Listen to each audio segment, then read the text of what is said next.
Hello, my name is Angel Agustin, and I will be talking about the building Hagia Sophia. Some of the reasons why I found Hagia Sophia was so interesting was because of how magnificent it looked. At one point, for 1,000 years, it was the largest enclosed building in the world. To me, it just sounds like something that doesn't come often, something that's once in a lifetime places, and especially that it had so much gold and so much time and effort. The Hagia Sophia was an elegant word for a building, but its roots were Greek for holy wisdom. This was because it was the principal church of Constantinople. Not only was the name made to stand out, but even what it was used to build Hagia Sophia was purposeful. While the building itself made a statement of grandeur, the material used in constructing Justinian's church made an association of Christian dominance over paganism and political legitimization. Also, the Ica revolt also made their mark and stand in history by destroying the church. We're going to look into that a little bit more in the next. The Hagia Sophia was said to be built 3 times. The original building was built by Constantine the Great, the first Christian empire.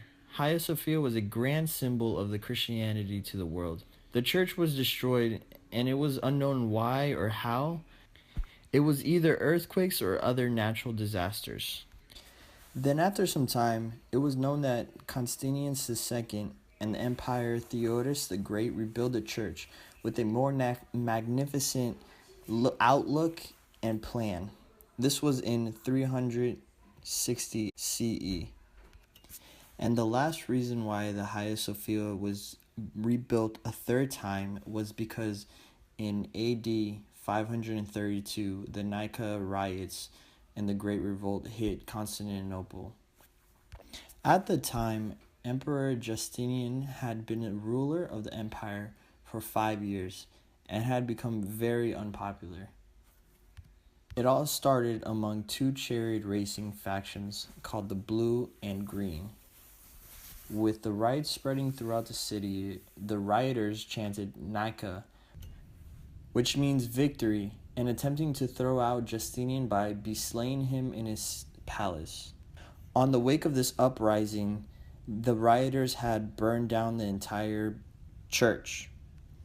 When all the dust cleared and days passed, the Emperor Justinian already had his mindset on rebuilding the church. It was to be larger and more majestic than the previous structures.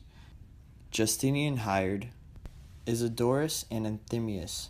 They were both extremely academically strong people, both knowing mathematics and geometry to understand how to build and make sure that the building can keep its form and shape being so large.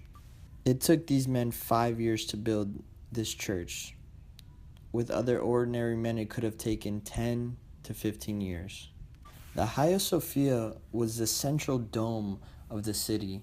It was the church of the city and for the city. It was built to look open. In the textbook, it says that from the area from the dome to the drum, there's about 40 windows. This was extremely purposeful because of the light rays shining into the building and reflecting off of the rich mosaics and colorful marbles that covered the interior. This was all purposeful because light played the main factor for the ornamental look and also the architectural look. Light was also the main theological element behind the concept of the building. The text tells us that Hagia Sophia is a symbol of wisdom from Plato and in the New Testament. Remember, Hagia Sophia is also Greek for holy wisdom. The idea was that light was wisdom. So all the sunlight that was let in was to represent wisdom, as a common metaphor in the pagan and also biblical cultures. And it didn't stop there. There was so much sunlight in the building because it was said that the sunlight was from heaven, and the people that would enter the church would bathe in the actual light of God. The main reason why Hagia Sophia was a stunning architectural achievement was because it was able to combine the longitude shape of the Romans' basics dome as a central plan, which was also the central plan of the church, but it was able to spread out all the weight to 4 different pillars instead of just one central weight down the middle. This was possible because they used pendentives, which was a triangular machinary device that carried the weight outwards instead of directly down. All in all, Hagia Sophia is still standing today, and I don't believe it is coincidence. It was built with such precision. I'm not a big traveler, but this is one place that I would love to travel to and see with my own eyes.